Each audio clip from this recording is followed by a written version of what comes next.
one thing led to another. We planned a private skywatch here in Wilmington, North Carolina on the beach. It was kind of like our little prototype first public skywatch. There was 11 of us in total. Kyle and Ryan were with us that night. And what happened that night was incredible.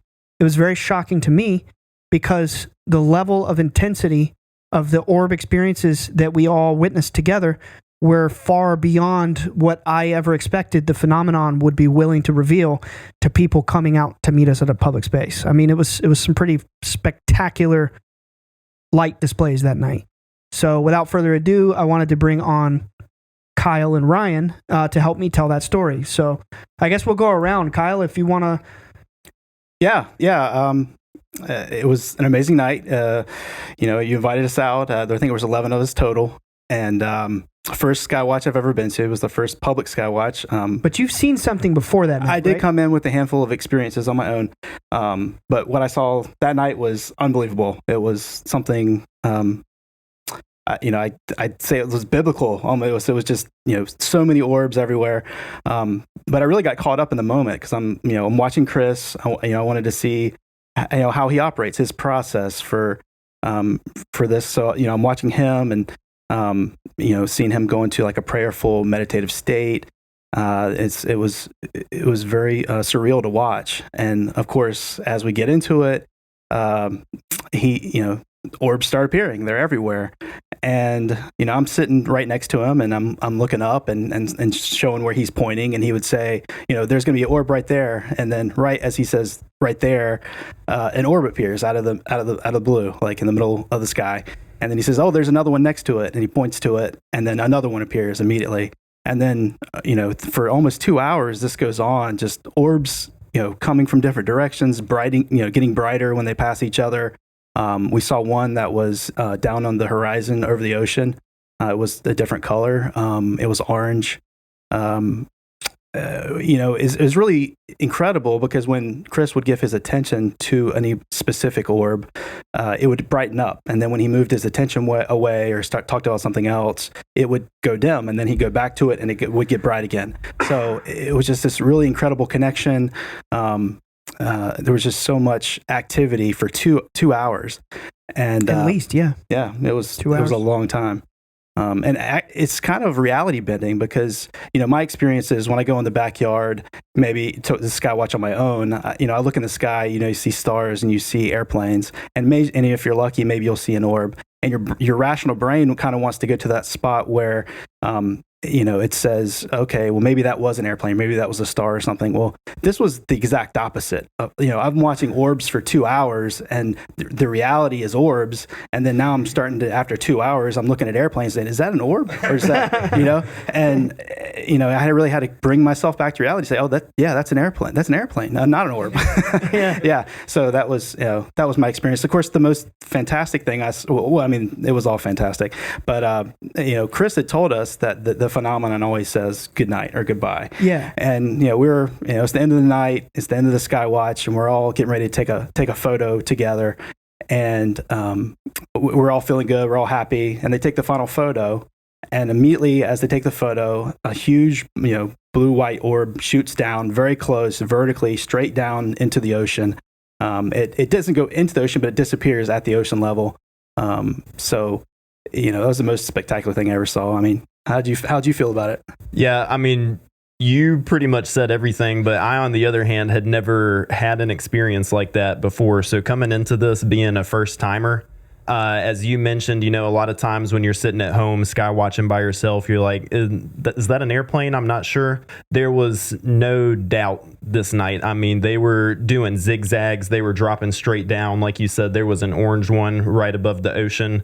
So there's just no doubt in my mind about what it was, and getting to witness the phenomenon for the first time with you guys and share that experience with you guys was just spectacular. And they really put on a show. Like I said, they were doing zigzags. They were we saw several that crossed over each other. They would brighten up. Yeah, they would brighten up. They would go dim. Really just a spectacular display and no argument about what it is at all. Yeah, for sure. Yeah. So You might recall this, Kyle, because remember, I don't even remember our meet time. It was like, I think we said like between 7 and 7:30 we'll be there, and just kind of meet us around that time. We picked a random public access pier on the beach, because Dad and I've lived here by the beach for, I think, 6 years now, and Dad still lives in Fayetteville, 2 hours away. And we were talking about it. We're like, we want to pick a place that's public, but also isolated so that we'll actually see orbs. And I've just found over the last 6 years of living here, that every time my wife and I go out to the beach, or if Nick and his wife come with us, we've been out there a few times and seen. I'm pointing at Nick. He's behind the camera today, but we've been out there a few times skywatching. Alex and I don't know if we skywatched on the beach, but we skywatched out on the water by your place, and I find that I see a lot of orbs out there. So I was like, Dad, well, why don't we do it on the beach? We picked this public access. Meet us there at like 7:30, whatever. So you might recall that when we all finally meet, Ryan is running a little late because you had something going on. I don't recall, but it was 30 minutes between when we were all there and you were the last person to show up. So we all get out there, we sit on the beach together, obviously, minus Ryan. Now, I want you to recall, if you remember me saying across the group, at this point, there's 10 of us. And I'm like, Dad, I'm texting Ryan. I'm like, Dad, he's running a little bit behind. I just want to let you know, like, I'm not serious until he shows up. I'm not really feeling like connected right now. I'm not putting my thoughts up there. I'm waiting for my friend to show up. Then it's like, let's go. And he was like, okay. And, we're all talking and we didn't see anything. It was the moment that Ryan walked up and sat down when we saw the first orb. Yep. So right off the bat, we were like, whoa, that's weird. They were reacting to what we were saying. And it was like, you honestly didn't even really get the chance to like introduce yourself to people, because from the moment you sat down, right, it was just boom, boom, boom, boom for hours, right? As soon as I got there, the activity started. And like you said, you kind of mentioned that you weren't really putting your thought into it. Well, once I got there wasn't a whole lot of chit chat going on. Everybody was just focused and setting their intention up on the sky, and they really responded to that. Yeah. It was wild. It was. So I want to get into what was like going through, and obviously I want to hear from both of you, but like what was going through your head when you were seeing all these orbs appear and how they were reacting to what was being said, and like how was that internally? Yeah, it was so much to process, because you're watching this incredible display before you. You're going through your own emotions and feelings, and you're paying attention to what Chris is saying, because he's saying very profound things, and as he's going through his process. And you get a lot of emotions that are coming up, and you're just trying to take it all in and try to figure out what does this mean? What does it mean to me? What's going on here? Yeah. How about you? I know we talked about this on full disclosure, but for... Yeah, it was pretty much the same thing. Like I said, I had never experienced it before, so really I was kind of in awe, just mind blown, trying to process the whole thing. And I was also mentally taking notes of just what you were doing, what your dad was doing, and trying to take away what I could learn from you guys to be able to experience it again. Because, there really is kind of a process to it. It's a lot of intention and having your heart in the right place. But, really it was just kind of a confirmation of what I've been believing for a while, and finally got to see it. Right.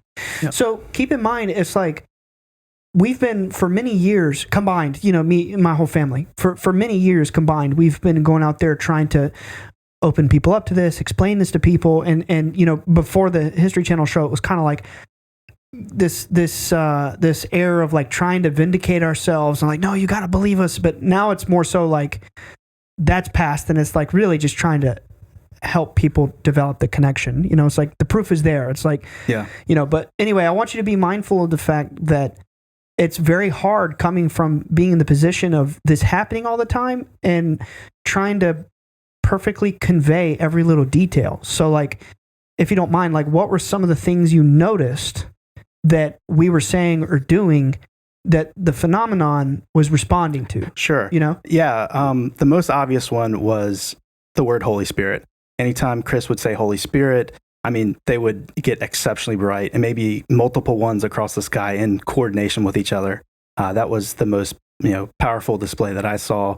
But as he talked to specific directions, the orbs would appear, and they would get brighter when they crossed.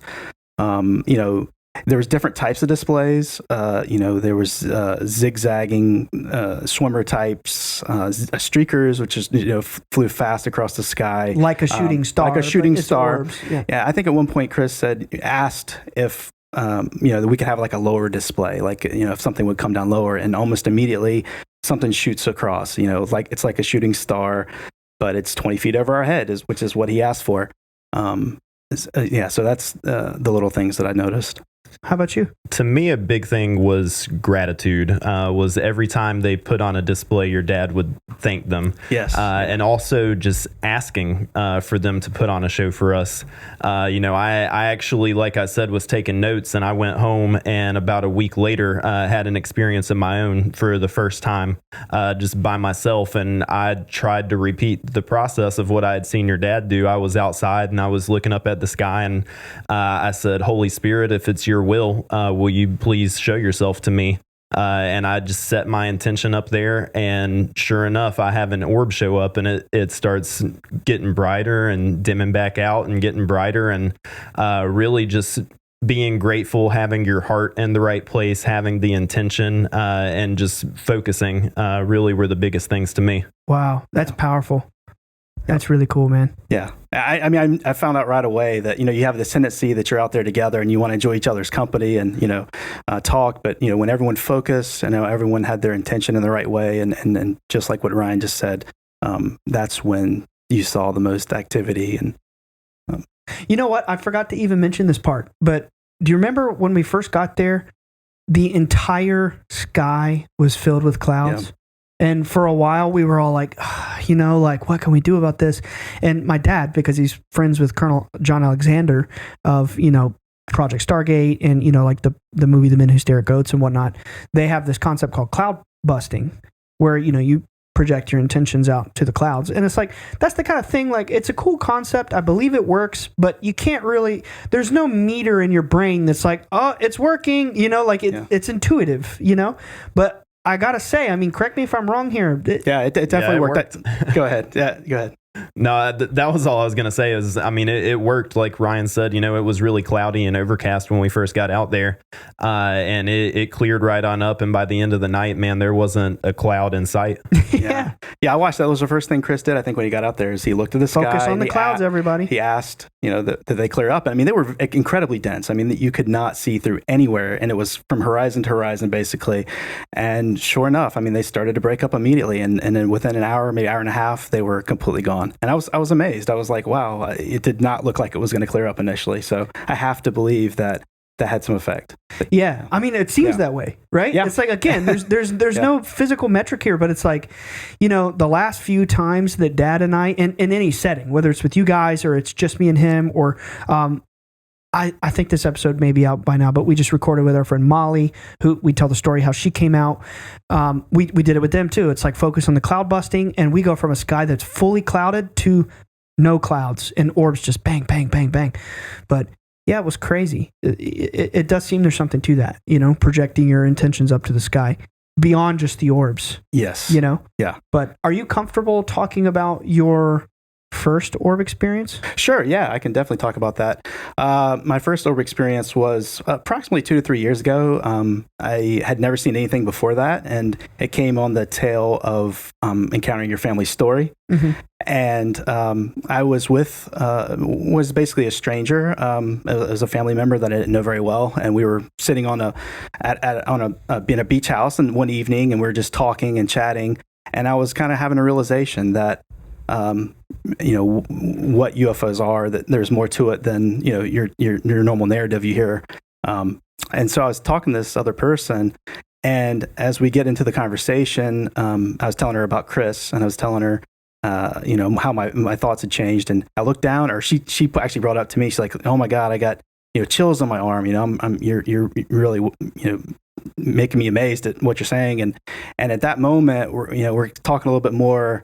All of a sudden, an orb appears, like right, above the sand dune, and it was for about three seconds, and it was, both of us saw it, and you just didn't know what to think. I didn't know what to think. And I was actually grateful that I had someone there to watch it with me, because I think if I had been by myself, I would have tried to discount it. And I still tried to discount it. It's a gift degree. to you because it's confirmation Yeah. that you shared it with another person who's like, no, I saw this. It's real. Yeah. So she saw it and I saw it, and it was undeniable. And I knew what I saw, but your brain, if you don't want to believe it. I mean, you want to say, well, how can I explain this away? But I couldn't. There's no way to explain it away. Yeah. So then that's when the realization happened. And as soon as that happened, there, had follow-on experiences, after that.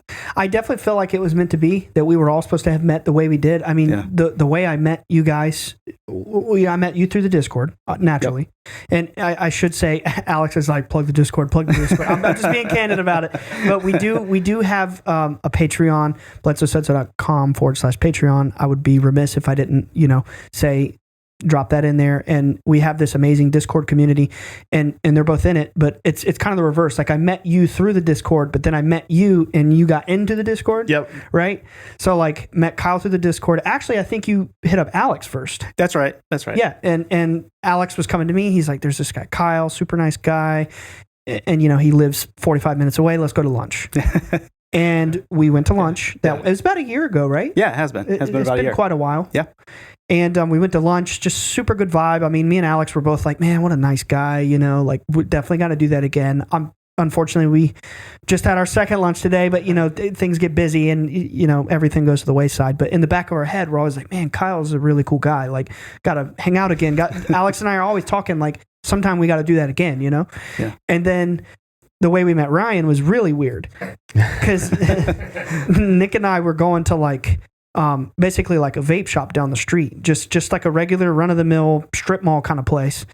And Ryan is walking down the street, and Nick and I just hear, "Are you guys Ryan and Nick?"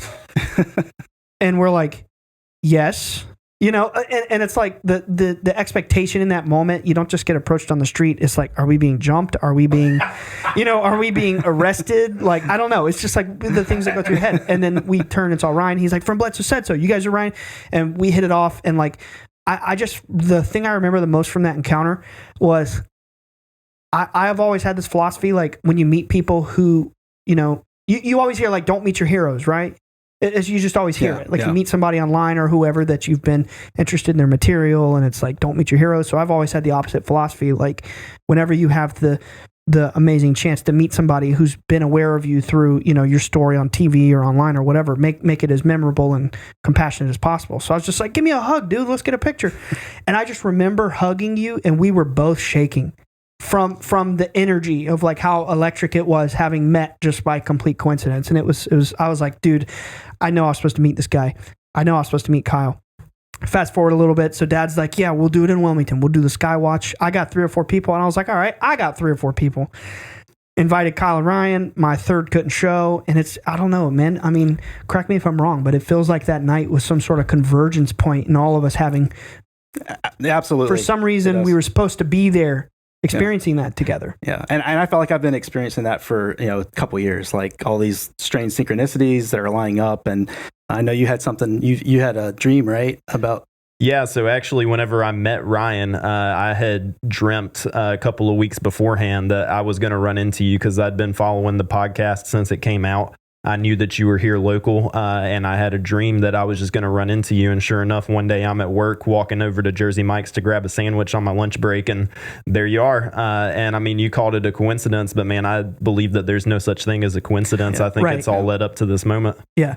And I feel like I had the same type of thing. Maybe not exactly like that, but I've had, kind of precognitive things or just crazy synchronicities. And of course, now I'm here. It's like, why? I hope you don't mind if I go ahead, please. Air this out. But I got a kick out of when I called you that night and asked you to come on the show, man. It just tickled me, but like in the best way, because I was like, Kyle, I'd love to have you on the show. And your response, dude, it made me just kind of smile a little bit. You were like, oh my gosh, man, like, this is all happening so fast. And I was like, so is that a yes?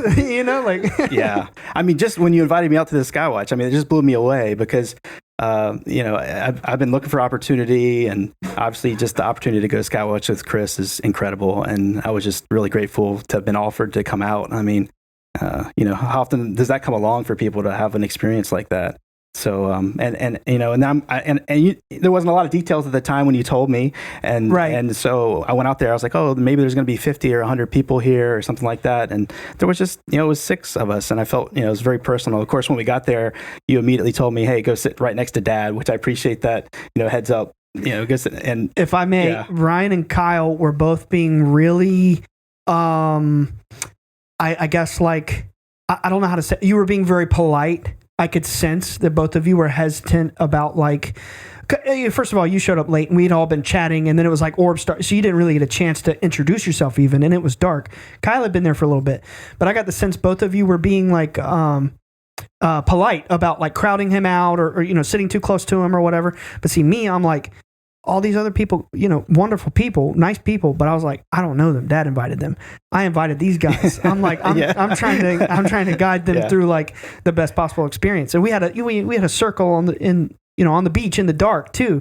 So I'm like, you're going to sit over here. I'm like, no, sit right there next to my dad. You pull up a chair, you put it somewhere else. I'm like, no.